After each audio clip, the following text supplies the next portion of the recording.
هذه العين أنعم بها الله عليك، والله لو اجتمع الأطباء جميعا ما استطاعوا أن يردوا لك نعمة البصر لو أخذها الله.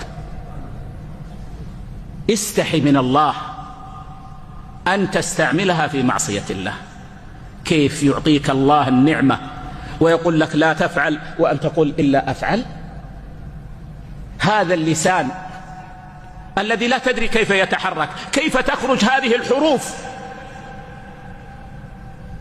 نعمة من الله، لا تستعمله في معصية الله، اجعله دائما في طاعة الله أو في أمر مباح.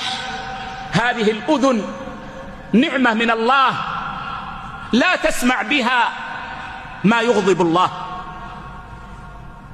استمع بها ما يرضي الله، اجعلها في طاعة الله، استمع القرآن، استمع الذكر، استمع الخير، وهكذا في سائر النعم.